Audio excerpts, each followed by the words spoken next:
बोले आप जहाँ बैठते हैं आपके स्थान को गंगा जल से धोया जाता है। नारद जी ने कहा ऐसा क्यों? जाकर पूछा, साहब बैठते तो समय मेरे अकेले बैठने से क्या प्रॉब्लम है, क्या दिक्कत है? बोले महाराज आपने गुरुमंत्र ग्रहण नहीं किया है और निगुरे के हाथ पकड़ नहीं किया है, दोष लगता है।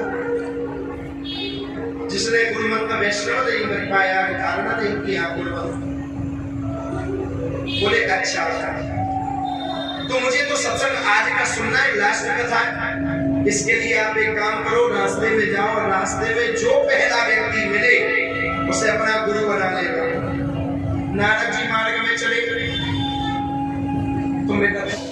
तो जैसे ही नारद जी चले मार्ग में, सबसे पहले 10 मिनट की चर्चा है, ध्यान से सुनो। नारद जी जैसे ही चले तो नारद जी को एक मछुआरा मिल गया, मछलियां टांगे हुए वो आ रहा था। नारद जी ने देखा कि संत भगवान ने कहा है कि जो पहला व्यक्ति मिले उसे गुरु बना लेना। अरे राम राम, ये कैसा गुरु है? मछलियां टांगे हुए हैं, पैरों में कीचड़ जमी हुई है, आंखों से कीचड़ निकल रहा है, मछली की दुर्गंध आ रही है, इसमें से कैसा गुरु है? पर उन्होंने कहा कि चलो ठीक है, गुरु बनाने से होता है, बना ले। उसने कहा गुरुदेव मुझे मंत्र दे दो। बोले ये लो मंत्र। अब पहुंचे, अब तो सत्संग सुनाओ। बोले नहीं मिलेगा आपको सत्संग। और क्यों? बोले आपने गुरु बनाकर गुरु से घृणा कर ली, अब तो आप नरक के पात्री हो गए, अब तो आपको 84 लाख योनियां भोगनी पड़ेगी। आपने गुरु को नहीं बनाया तब भी दोष था, और गुरु बनाकर गुरु से घृणा कर ली, अब तो आपको और दोष लगेगा। अच्छा जी। हर गुरु निंदक दादुर होई, जन्म सहस्त्र पावत तन सोई। परमात्मा की और गुरु की निंदा करने और सुनने वाला 1000 जन्म तक मेढक की योनि पाता है।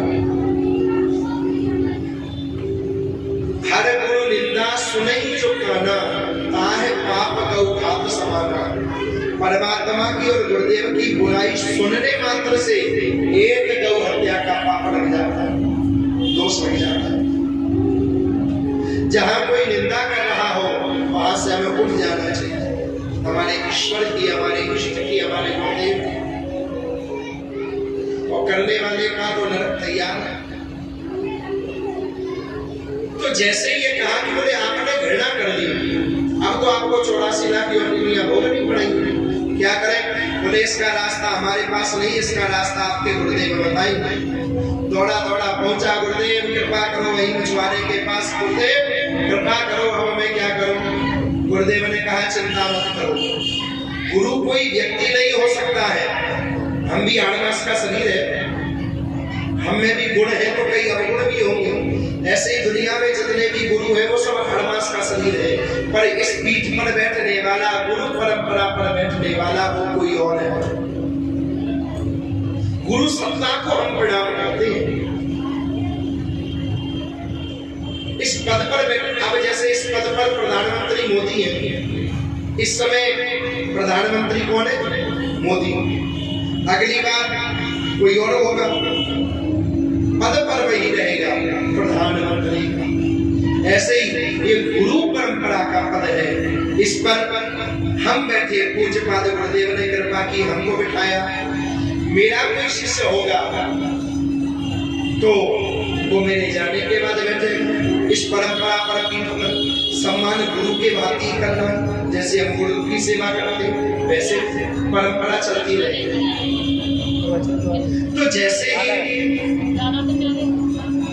कहा कि बोले आपने गुरुदेव से घृणा कर ली, तो गुरु के पास गया। गुरु ने कहा कि चिंता मत करो, मैं पढ़ा लिखा नहीं हूं, पर जाकर ब्रह्मा जी से 84 लाख योनियों के नाम लिखवा कर लाओ।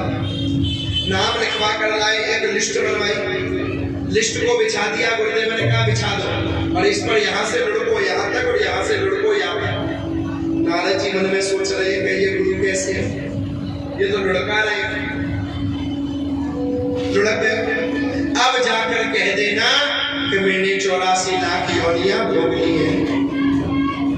नारद जी ने कहा मैंने तो भोगी नहीं, आप जाकर के देखें, मैंने 84 लाख योनियां भोग ली है। इसका साक्षी कौन है, प्रमाण कौन देगा? मेरे गुरुदेव देंगे। और जैसे ही ये कहा मेरे गुरुदेव देंगे तो बोले अगर गुरु ने कृपा कर दी तो फिर तो तुझ पर कृपा कोई नहीं।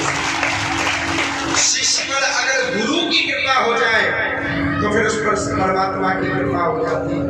इसलिए हमें गुरुदेव की सेवा में निरंतर मंत्र जाप करना चाहिए। मंत्र आपको कौन सा दिया जाता है? जो हमारी गुरु परंपरा से जुड़ा हुआ है। मेरे पूज्यपाद गुरुदेव ने कृपा कर मुझे दिया, मैंने आपको दिया, आगे आप किसी अन्य को देंगे। जो वाचक बनेगा, संत बनेगा, कथाकार बनेगा, वो ऐसे परंपरा चलती रहेगी। ये मंत्र बहुत सिद्ध मंत्र है। माताओं के लिए देवी का मंत्र है और पुरुषों के लिए परमात्मा का मंत्र है। तो हमको मंत्र जाप अवश्य करना चाहिए, नित्य तिलक लगाना चाहिए, नित्य कंठी पे धारण करनी चाहिए। और ओम नमो भगवते वासुदेवाय से बड़ा कोई मंत्र नहीं है। द्वादश मंत्र, इस मंत्र को जपने से प्रभु जी को भगवान मिल गए थे। तो हमें इनसे जुड़ना है, सेवा